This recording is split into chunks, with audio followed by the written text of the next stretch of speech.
Hoy es una semana, estamos a mitad de semana, sí, pero la de hoy, bueno, pues ha sido una semana intensa, una semana en la que hemos visto numerosos episodios relacionados, por supuesto, con este tremendo problema y tremendo reto que tenemos como especie humana, que es, sin duda alguna, la pandemia de coronavirus. Me parece que entre las noticias más importantes, y lo dejo de una vez sobre la mesa, y sobre la transmisión, hoy estaremos platicando acerca de estas reinfecciones. No estoy hablándole de rebrotes, no. Vamos a hablar con la doctora Lorianne Jiménez, Phoebe. Vamos a hablar con ella, que es una voz sin duda calificada, sin duda valiente, sin duda informada. Vamos a hablar con ella acerca de las reinfecciones, que es una reinfección, dónde están surgiendo las reinfecciones, por qué está preocupando tanto a la comunidad científica internacional. ¿Tiene usted preguntas para la doctora Lorianne? Con mucho gusto. Ella es una mujer experta, estudios en el extranjero, con una posición, me parece, muy importante hoy desde la sociedad civil, hablando con verdad, hablando con datos duros, hablando perfectamente informada sobre lo que está sucediendo con esta circunstancia, que es un reto, repito, para todos. Así que si hay preguntas, de una vez, mi querida Lynn, vayamos soltando las preguntas, vayamos planteando las preguntas, las recibimos en todas las cuentas que usted ya vio, que le presentó a Lynn Valdés. Y bueno, decía, además de los efectos de estas reinfecciones, bueno, pues en México, a diferencia de la semana pasada que platicamos con todos ustedes, pues en México se rompió ya la barrera que puso el propio gobierno, bueno, el propio vocero de la pandemia, el señor López-Gatell, hablaba de el escenario catastrófico. El peor escenario catastrófico iban a ser más de 60,000 muertos. Llegar a 60,000 ya era una locura para México. Pues nada, que hoy ya andamos arriba de los 60,000 sin duda, pero por mucho, porque hay que multiplicarlo por 3, según la propia referencia del propio vocero Hugo López-Gatell. Entonces, ¿cómo están ustedes, Aline? Es pregunta, por supuesto, obligadísima y de educación elemental. Pues sí, nosotros seguimos lamentablemente en algunos estados como California, Texas, Arizona, Florida, continúan estos aumentos de contagios. Aquí en Nueva York, en la zona triestatal, Nueva York, New Jersey, Connecticut, pues ya estamos un poco más estables. Cierto es que el gobernador ha puesto, nos tiene con unas reglas muy estrictas que todos debemos llevar a cabo, por ejemplo, en el restaurante, al subir a los autobuses, etcétera. Todos debemos de llevar a cabo estas medidas, que yo creo que es lo que ha hecho que pues logremos estar un poco estables. Pero si llega a haber un incremento de contagios, va a tomar las medidas necesarias. Tremendo. Bueno, Los Ángeles es la ciudad más contaminada, a mi parecer, una de las más contaminadas del mundo. Miami está en la misma circunstancia. Tremendo el escenario. Y bueno, pues tremendo el manejo de la pandemia hasta este momento. Antes de pasar con la doctora Lorianne Jiménez Phoebe, que ya la tenemos en línea, está prácticamente con nosotros en un momento, quisiéramos revisar muy rápidamente para tener un contexto juntos los números más recientes de la Universidad Johns Hopkins, que es referente a nivel mundial. Ahí están 24,016,679 seres humanos contagiados a lo largo de todos estos meses, de los cuales hay 822,167 defunciones formales por esta circunstancia.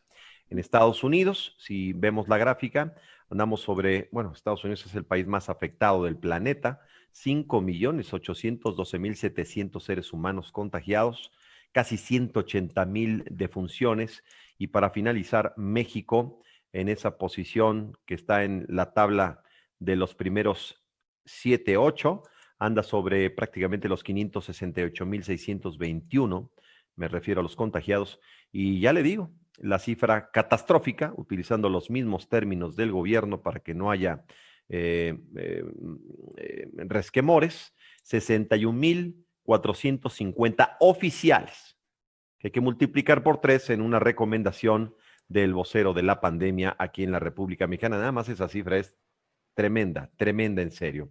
¿Está ya Lorianne? Sí, ya está la doctora, justamente Lorianne Jiménez Phoebe, directora de Ciencias Biomédicas de la Universidad Nacional Autónoma de México.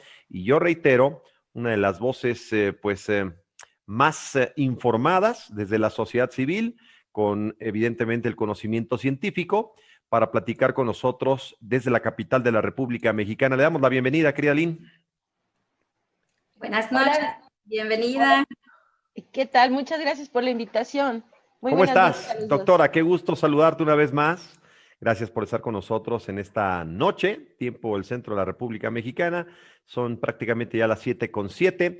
Y bueno, pues hay una noticia, bueno, hay muchas noticias obviamente, pero hay una noticia que ha acaparado la atención desde arranque de semana, seguramente la recuerdas, doctora. Sujeto hongkonés que viajó a España, ya había tenido la enfermedad, se fue a España ya sano, entre comillas sano, se infecta otra vez en España, regresa a Hong Kong y lo detectan como asintomático, pero llama la atención porque es una reinfección y resulta que en La Haya, Ginebra, virólogos holandeses y belgas están informando de la detección de otros casos de reinfección de COVID-19 en Europa. En Brasil están en la misma circunstancia y pues entramos en materia, si te parece bien. Tú eres la experta y nosotros te seguimos, te escuchamos, te atendemos y te preguntamos, por supuesto. ¿Un rebrote es lo mismo que una reinfección? ¿Por qué hablan de una reinfección de una misma persona infectada 2 veces por 2 virus diferentes, doctora? Sí, bueno, este concepto de reinfección es algo que ya se intuía en muchas partes del mundo desde hace meses realmente. Ya se habían reportado algunos casos que se intuía que era esto, que eran reinfecciones, pero no había habido una comprobación científica como tal. ¿Por qué? Porque la diferencia en estos casos, bueno, en este primer caso que se reporta, apenas se reportó viniendo de Hong Kong, es porque a la persona se le hizo la tipificación del virus en las 2 tomas. Es decir, que la primera vez, en lugar de solamente diagnosticar si la persona era portadora o no del virus, o sea, si estaba infectado o no, además se hicieron pruebas al virus para saber qué cepa del virus era. Entonces, se tiene el indicio de qué cepa del virus es en la primera infección. Sí. Ahora, pasan 4 meses y medio, la persona vuelve a mostrar algunos síntomas, se vuelve a hacer una prueba. Entonces, la prueba sale positiva, pero ahora hacen otra vez la tipificación del virus. Y lo que se dan cuenta es que son 2 cepas de SARS-CoV-2 distintas, 2 cepas diferentes. Esto, pues, es la primera comprobación científica concluyente de que es efectivamente una reinfección. Lo que en las a veces anteriores que se habían estado reportando, lo que se creía que eran reinfecciones, el argumento aquí era que podía haber la posibilidad, como no se había hecho la tipificación del virus, o sea, determinar qué cepa del virus era, que tal vez el material genético, o sea, el RNA del virus, podía haber permanecido, ¿sí?, en los tejidos o en el tracto respiratorio de la persona, no el virus en sí, sino que de alguna manera todavía tenía este material genético ahí, eso estaba siendo detectado después de algunos meses todavía por la prueba de PCR. Pues ahora sí es una comprobación real de que es así. Y esta de Hong Kong no es la primera. O sea, esto pasó, es increíble cómo pasa en un lugar y de repente se repite en muchos sitios. Brota por todos lados, sí. Sí, porque ahora, por ejemplo, hay un caso también de reinfección igual, con ese mismo tipo de comprobación, reportado ya en Bruselas, Bélgica. Esto fue el día de ayer. Hay 4 casos reportados ya el día de hoy en Países Bajos. Hay uno en Corea del Sur, que de hecho esto es en Seúl, en Corea del Sur, en donde llevó al cierre masivo de todas las escuelas en Corea y no en Corea, perdón, en la ciudad de Seúl y a sus alrededores, en Corea del Sur. Y hoy precisamente, hace unas horas salió la nota que ya hay 3 casos confirmados también en la ciudad de Telangana, en India. Entonces, pues bueno, vemos que no es un fenómeno, aparentemente es un fenómeno bastante menos raro de lo que creemos. La situación es que no se había estado buscando, por eso es que Exactamente, no lo habíamos identificado y ni siquiera se había justamente tal vez ni buscado, doctora. Ahora, esto significa que una persona que ya enfermó, que su sistema inmunológico logró superar la enfermedad, puede volver a enfermar con una cepa diferente. Me parece, y tú eres la experta, doctora Lori-Ann, Me parece profundamente peligroso por el sistema inmunológico. Uno, no debe tener la misma potencia ya. Y dos, para defenderse de un segundo virus, seguramente instrumentaría, no sé, mecanismos mucho más agresivos que podrían incluso lastimar el propio organismo humano, el del huésped, digámoslo así.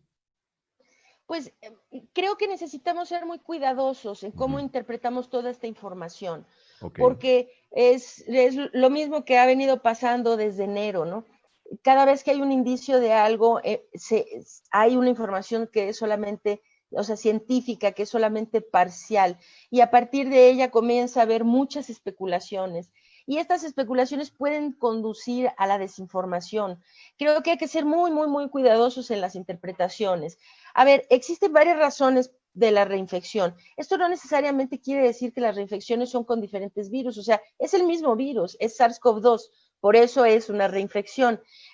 Cuando se habla cepas, son cambios muy sutiles en el virus. El virus ha ido mutando, como todos los virus tienden a mutar, o sea, eso es una especie, un microorganismo que es muy propenso a mutaciones. Ahora se ha expandido por el mundo y ha mutado muchas, muchas veces. Estas mutaciones no necesariamente significa que sea algo malo o que se vuelva más virulento o más agresivo el virus, simplemente tiene ligeros cambios y estos cambios se pueden seguir siguiendo las secuencias del material genético, del RNA del virus. Ujú. Entonces, sí se sabe, de hecho, la costa oeste de Estados Unidos está infectado por una cepa, digamos, predomina una cepa de SARS-CoV-2 y en la costa oeste predomina otra cepa, que parece que una vino de Europa y la otra vino de China. Entonces, o sea, son estos fenómenos. Ahora, no es que una sea más peligrosa que la otra, ni mucho menos, es que son, pues es el virus, el mismo virus con algunos cambios ligeros en su material genético. Entonces, a ver, aquí lo que es importante es cuál es la trascendencia de esto. Es decir, ahí yo creo que hay que detenernos y mejor esperar a que la información científica se complete. Sabemos que hay reinfección, hay indicios de por qué. Es decir, ya desde hace meses se había estado señalando, la ciencia había estado señalando que la inmunidad contra SARS-CoV-2, contra el virus que causa COVID, se pierde al cabo de algún tiempo. Es decir, Ujú. que la inmunidad que queda cuando una persona se infecta con el virus produce inmunidad de tipo humoral, es decir, secreción de anticuerpos, producción de anticuerpos. Hay dos tipos de anticuerpos, unos que se producen durante la infección y otros que se producen después de la infección, que son los que confieren inmunidad a una persona, digamos, que los protege de las reinfecciones por el mismo microorganismo a corto, mediano y en el mejor de los casos a largo plazo. Hay enfermedades para las cuales la infección natural confiere inmunidad muy protectora, muy eficiente durante periodos muy largos de tiempo y hay otras infecciones que no. Simplemente no, esta respuesta inmune no es duradera ni suficiente para conferir protección. Ahora, ¿qué pasa con COVID-19? Con esta, ahora ya hay muchos indicios de que los anticuerpos, que los de tipo IgG, que son los que confieren la protección a largo plazo, se pierden cuando se va pasando en el tiempo. Un estudio muy interesante que se publicó en la revista Nature estaba señalando que la mayor parte de las personas, después de 45 o 60 días, sus niveles de IgG ya son tan bajos que llegan a ser, o sea, ya no son detectables sus niveles de IgG. Quiere decir que han perdido por completo la inmunidad contra el virus. Entonces, no es que sean distintas respuestas inmunológicas, es decir, una cepa requiere una respuesta inmunológica que otra cepa. Es la misma respuesta inmunológica. La situación es que después de unos meses se pierde y Ya, entonces viene la reinfección. ya, de acuerdo. Aline. Sí, tenemos una pregunta de María Gómez. Ella está en Chicago y dice, doctora, ¿me puede confirmar si donar plasma de personas que se recuperaron de COVID ayuda para personas contagiadas por primera vez o reinfección? Sí, se están haciendo muchos estudios en este sentido, lo que le llaman plasma de personas o de enfermos convalecientes, es decir, de personas que ya tuvieron la enfermedad y se recuperaron. Se están haciendo muchos estudios. Ahora, precisamente en Estados Unidos, hay algunas indicaciones por parte de la CDC de pedir a la ciudadanía, quienes fueron infectados, sobre todo si fueron infectados recientemente, de acudir a un centro a donar plasma. Es decir, plasma pues es una fracción de la sangre, a donar sangre, vamos a decir, ¿no? Porque esos anticuerpos que la persona acumuló durante la infección y en el tiempo después de la infección pueden ayudar a otros a mejorar su respuesta inmunológica para pasar mejor la infección, ya sea que pase más rápido o que pase con menos severidad la enfermedad. Eso es un punto que todavía se está estudiando. Se cree que tiene un efecto positivo el plasma de pacientes convalecientes, es decir, de gente que ya padeció la enfermedad. Pero la ciencia todavía está ahí buscando la respuesta completa a esto. Lo que es cierto es que ya sea para estudios experimentales o para el uso, digamos, de emergencia, las personas que ya tuvieron COVID-19, claro que sí, acudan a donar su plasma, porque esto podría salvar algunas vidas, podría salvar vidas. No es, quiero dejar claro, no es la panacea, es decir, que no es, y si me ponen plasma de una persona que se infectó me voy a salvar o voy a, así por completo, no, yo no voy a tener la enfermedad. No, los resultados de los estudios no indican que sea algo así de efectivo, pero sí parece tener algún efecto positivo sobre las personas que reciben estos anticuerpos proveniendo del plasma de quienes se enfermaron. Déjame preguntarte, compartirte, doctora Lori-Ann Jiménez Fibi, la pregunta de Martín Macías Salazar. Saludos, por supuesto, a la doctora. Las vacunas, te pregunta, ¿nos darán inmunidad permanente? ¿Están trabajando por esto de los o las reinfecciones? ¿O se puede ver modificadas por esto que estás platicando ahora mismo, doctora? Te manda un abrazo y un reconocimiento y dice, admiro tu trabajo y la valentía con la que hablas. Muchísimas gracias al señor Tarcisio. Un saludo hasta allá, hasta Guadalajara, verdaderamente. Muchas gracias. Un abrazo de vuelta. Y contesto su pregunta, que es muy importante porque de hecho es una duda que ahora surge, desde luego, una preocupación. Vamos ya muy avanzados en el desarrollo de varias vacunas. Sobre todo hay 3 vacunas que tienen en todos sus estudios iniciales, en los resultados que ya van arrojando, pues muy buenos resultados, parece que son resultados muy, muy prometedores de que quizá podemos tener una vacuna, si no en el plazo, desde luego no en el plazo inmediato, tal vez ni siquiera en el corto plazo, pero sí tal vez para principios, primer trimestre, primer semestre, mediados del año próximo, que bueno, ya es algo muy prometedor, muy alentador. Pero a ver, ahora viene la pregunta, si hay reinfección, esto quiere decir que la vacuna, ¿qué va a pasar con la vacuna? ¿Quiere decir que me vacunan y pierdo la inmunidad? Exacto. ¿Quiere decir que la vacuna no va a ser efectiva? ¿Que se necesita otro tipo de vacuna? Yo creo que no hay que tener pánico en ese sentido.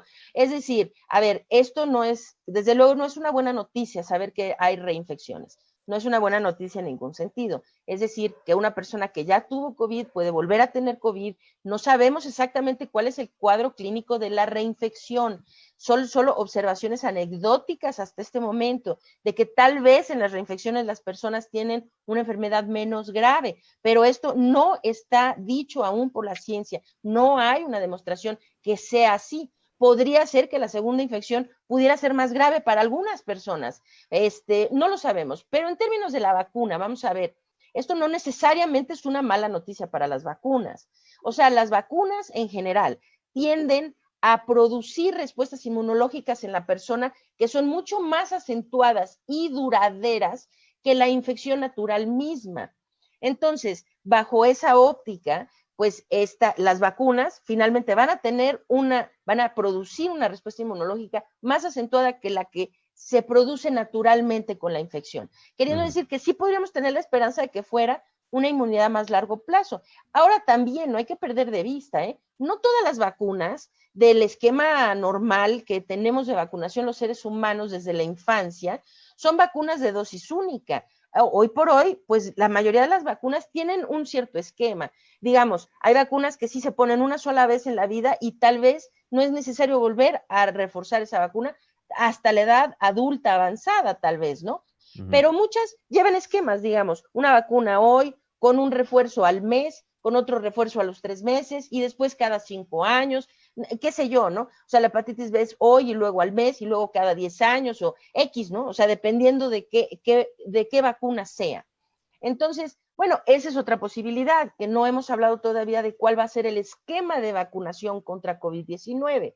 Podría ser que la vacuna confiriera solo inmunidad durante un periodo determinado y que entonces se tuviera que hacer un esquema, digamos, 1, 2 o 3 dosis iniciales, seguido por refuerzos cada X años o algo por el estilo. Pero no necesariamente, pues está ligado a que va a haber un problema con las vacunas ahora porque sabemos que hay reinfección. Debemos tener un poco de cautela en eso porque no tenemos todavía esas evidencias científicas para decir que va a ser de una forma o de otra. Esperemos un poquito a que la ciencia hable para saber. Déjame te comparto otra interrogante de todo nuestro auditorio, doctora Cires Gentil, Carolina Mendiola. ¿Qué pasa con los asintomáticos?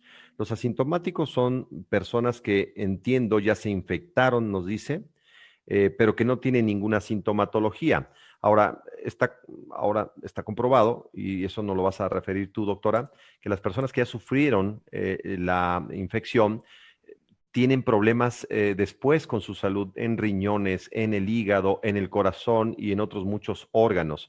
¿Y qué pasa con los asintomáticos? Dice Carolina, ellos no sufren, es decir, su cuerpo es inmune por completo al virus, no los daña a pesar de que no tuvo sintomatología previa. No exactamente. A ver, necesitamos separar dos cosas, lo que son los verdaderos asintomáticos y lo que se consideran como presintomáticos. El estatus de presintomático en realidad significa simplemente que en el momento que se les ve no tiene síntomas, pero eventualmente van a desarrollar síntomas. Entonces, vamos a ver, la distribución que conocemos en este momento de la enfermedad es que el 40% de los infectados son asintomáticos verdaderos. Es decir, gente que verdaderamente, desde que se infecta hasta que el virus deja su cuerpo, en todo ese periodo no tienen un solo síntoma. O sea, no tienen fiebre, no tienen tos, no tienen dolor, o sea, no tienen nada, no tienen un solo síntoma. En estas personas sí, lo que creemos es que la enfermedad transcurre en ellos de forma completamente benigna. Es decir, que no tienen daño alguno pulmonar, sistémico, en órganos, en nada, que transcurre de forma completamente benigna. Ahora, el otro tanto, que viene siendo entre el 35 y el 40%, que se les llaman presintomáticos, son personas que en un inicio no presentan síntomas, pero eventualmente sí los desarrollan, y los desarrollan de forma generalmente leve o moderada. Entonces, a estas personas sí tienen, es decir, si no se atienden temprano, aquí la clave de COVID-19, la clave de dominar la enfermedad COVID-19, incluso sin tener una cura directa que esté atacando al virus, sin tener una cura para el virus, un antiviral, pues, y sin tener una vacuna. Aquí la clave para controlar la enfermedad es detectarla y atenderla muy temprano, porque COVID-19 pasa lo siguiente, hay un estado que se conoce como, en Estados Unidos le llaman happy hypoxia, que es la hipoxia feliz, ¿no? Así se le ha denominado, que son personas que en apariencia no tienen síntomas graves, se sienten de hecho normal, prácticamente normal, tal vez un poco cabizbajos, un poquito cansados, pero en general pues no tienen fiebre, no se sienten mal, están bien. Si se les toma la oximetría con un oxímetro de pulso, se puede ver que sus niveles de oxígeno empiezan a disminuir y de hecho disminuyen hasta un punto que es realmente muy alarmante. Hay pacientes que andan caminando, uno no lo puede creer porque esto no se ha visto nunca con otra enfermedad. Una persona que tiene una oximetría que baja, vamos a decir, a 70 o por debajo de 70, pues, o sea, médicamente uno piensa, bueno, eso es una persona que está hospitalizada gravísima en terapia intensiva, así, o sea, que no, pues no, con COVID-19 hay personas que tienen una saturación de 65, 68, 70, y así están hablando como estamos hablando nosotros. O sea, se sienten normales. Ahora, ¿qué pasa? Esto, claro, en un punto progresa muy rápidamente. Hoy parece que están normales, pero mañana están en el hospital y pasado mañana están en terapia intensiva y ya están en un respirador con un ventilador mecánico, etcétera. Y es muy complicado salvarlos. Ahora, la clave es saber qué es lo que está pasando con estas personas. Lo que sucede es que COVID-19 no es una enfermedad pulmonar, es una enfermedad microvascular que produce trombos pequeñitos, trombos pequeños, y produce inflamación sistémica. Entonces, estos trombos van y se alojan. El pulmón es muy sensible a esto. Se alojan en los alvéolos pulmonares. Donde ahí se alojan, empiezan a producir lo que se conoce como necrosis tisular, o sea, destrucción de ese tejido, porque ahí ya no hay circulación de sangre. Esto hace que empiecen a bajar las oximetrías, o sea, que se empiece a perder la función, la capacidad pulmonar. Entonces, a ver, cuando una persona se atiende muy temprano, se evita los procesos de coagulación, se evitan los procesos inflamatorios y por ende se evita el daño del pulmón. Entonces, atenderse, entre más pronto se atienda a una persona, menos daño va a tener. Y estas personas pues van a quedar sanas, pero sanas sin secuelas, sanas sin daño pulmonar, sanas, aunque hayan tenido síntomas. Ahora, lo que hasta ahorita creemos es aquellas personas, entre más se avance la enfermedad, entre más grave se haya hecho COVID, esto también implica que tienen más daños ya, tanto cerebrales, porque estos coágulos también se alojan en el cerebro y causan trombos cerebrales, cardíacos, hepáticos, renales y el más frecuente, que es pulmonares. Entonces, entre menos avance la enfermedad, menores van a ser los daños que se causen y menos van a ser las secuelas que se lleven después a largo plazo o quizá para el resto de la vida. Entonces, de ahí la importancia de detectar temprano y tratar temprano la enfermedad. Dicho de otra manera, mientras más temprano, mientras más monitoreados estemos, mucho mejor, ¿no?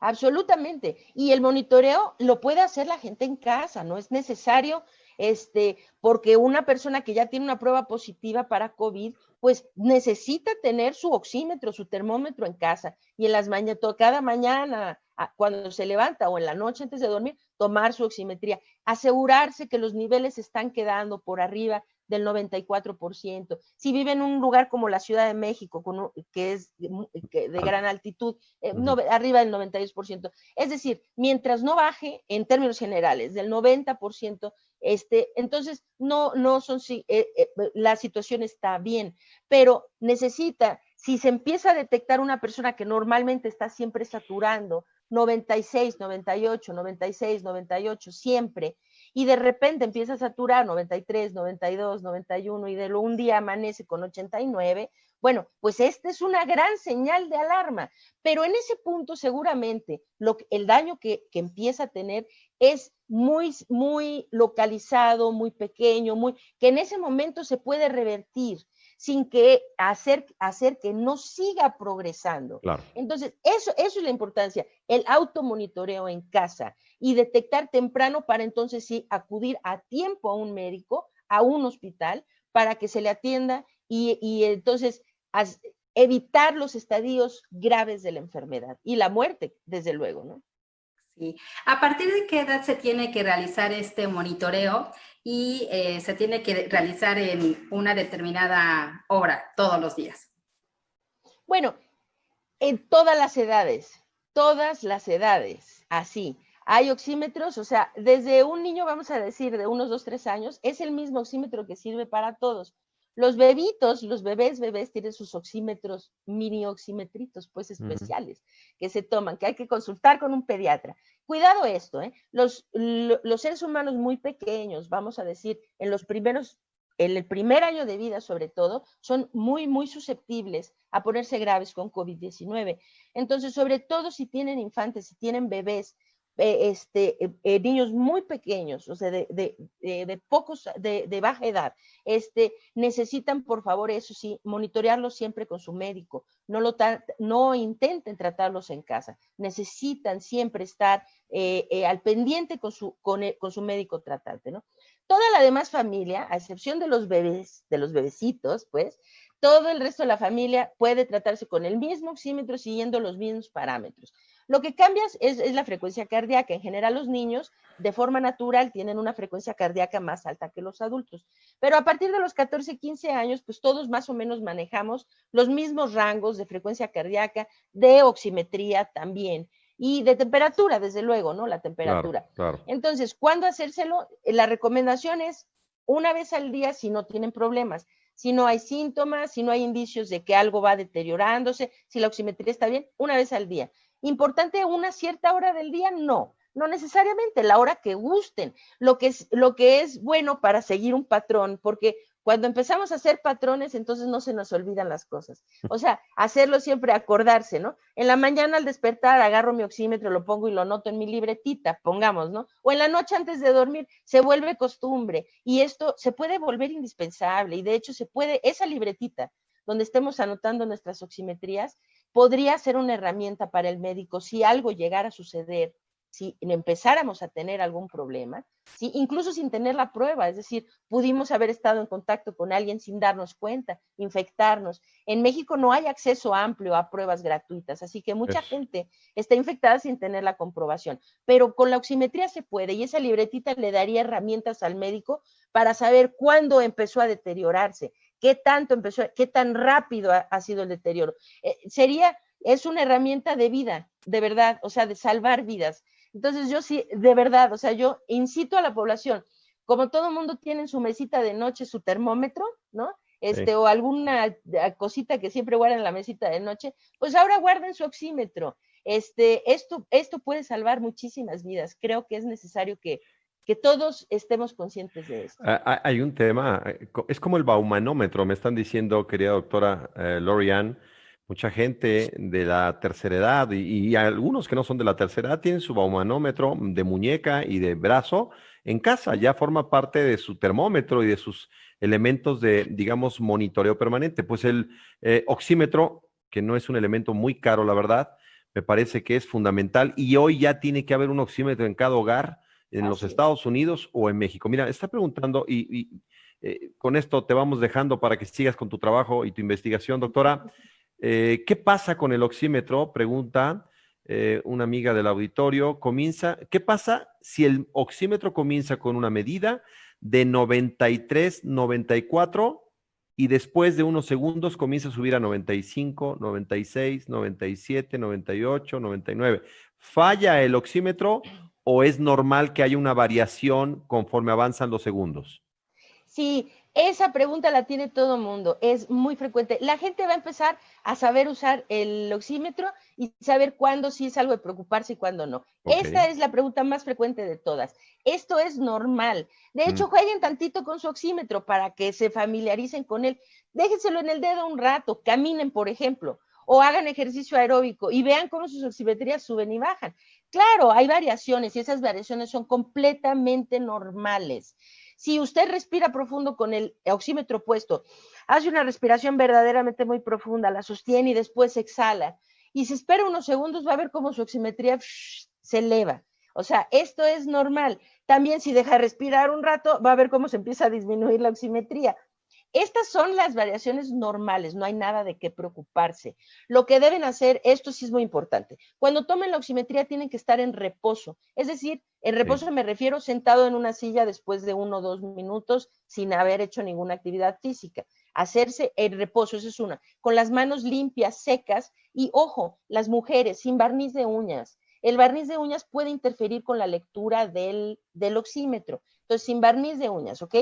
Se toman la oximetría, no lo pongan y nada más vean la primera lectura y la anoten. Déjenselo tantito, unos segundos, 1 minuto, 2 minutos, qué sé yo. Lo que va a pasar es que va a dar una lectura, luego va a subir tantito, va a bajar un poco, va a oscilar, pero va a oscilar dentro de un rango, o sea, no, tampoco se va a ir a 40, ¿verdad? O sea, va a oscilar dentro de unos pocos puntos porcentuales. Esperen y tomen la medición, la que parezca que se repite más, la que parece que es la más estable. O sea, va a haber una medición que resulta la más estable o la que más se repite, la que más está ahí. Esa es su medición realmente. Y entonces esos picos hacia arriba y un poquitito para abajo no tienen nada de anormal. Esto es así como ocurre. Entonces no hay que alarmarse. Nada más que registren no la baja ni la alta, sino traten de registrar la que es la medida más estable. Esa es la manera de hacerlo. Correcto. Aline, ¿tienes alguna otra interrogante para que procedamos a agradecerle a la doctora Lori-Ann? Sí, Arturo Méndez, desde Pensilvania, dice, doctora, ¿qué diferencia hay entre dar positivo en anticuerpos anti-IgM y anticuerpos anti-IgG? Sí, hay una diferencia muy grande.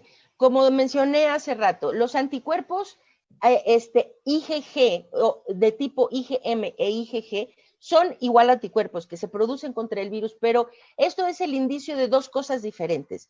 Los anticuerpos IgM se producen durante la infección, es decir, y se pierden rápidamente, Entonces, se infecta una persona, a los pocos días empieza a levantarse una respuesta inmunológica que está predominada por los anticuerpos de tipo IgM. Entonces, entonces se elevan hasta un cierto punto en el transcurso de la infección. Creemos que SARS-CoV-2, su ciclo de infección es más o menos de entre 10 y 20 días, dependiendo. Esto se va a hacer más claro conforme el tiempo avance, pero entre 10 y 20 días, vamos a decirlo en términos generales. Entonces la persona empieza a producir mucha IgM y se queda en un nivel alto. Y después, conforme avanza más, ahora empieza ya más tarde durante la infección a producir anticuerpos IgG. Conforme produce IgG, disminuyen los IgM y para el final de la infección, la persona ya prácticamente no está produciendo IgM. Lo que está haciendo es cada vez producir más IgG. Entonces, IgG es el anticuerpo que va a quedar post-infección. IgM es el anticuerpo que se produce durante la infección. Entonces, si usted se hace una prueba y da positivo anticuerpos contra SARS-CoV-2 de tipo IgM, quiere decir que usted está infectado en ese momento. Eso es lo que querría decir, que usted tiene la infección activa en ese momento. Si le detectan anticuerpos contra SARS-CoV-2 de tipo IgG, esto entonces significa que usted fue infectado en algún momento, o sea, ya fue infectado. Pero no se sabe si está infectado o no en ese momento. Solamente se sabe que usted fue infectado en algún momento. Podría ser en ese momento también que siguiera activa, pero no se sabe, es decir, que el indicio de que está infectado ahorita sería basado única y exclusivamente en el IgM. IgG es a largo plazo, el recuento histórico de que tuvo la infección. Muy bien.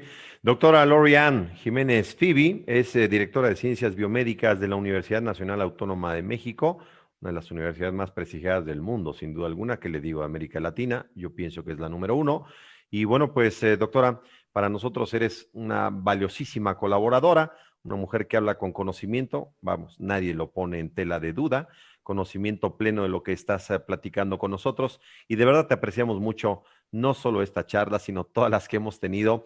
De hecho, me está preguntando el auditorio, por favor, pregúntenle a la doctora si ya está o no está esta plataforma de telemedicina. ¿Te acuerdas que nos lo platicaste en la entrevista pasada? Sí, claro, claro.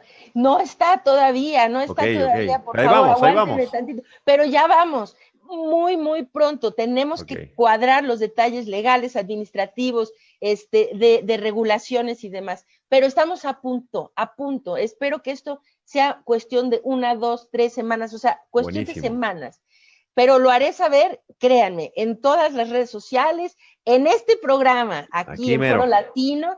Voy a Eso. venir específicamente a hablar de eso y darles todos los detalles de cómo pueden recibir atención gratuita, oportuna, así, atención temprana, mediante la plataforma. Esperemos que sea lo más pronto posible. Es un hecho, nada más. No, no, hay Nos que falta un cuadrarlo muy poquito. bien.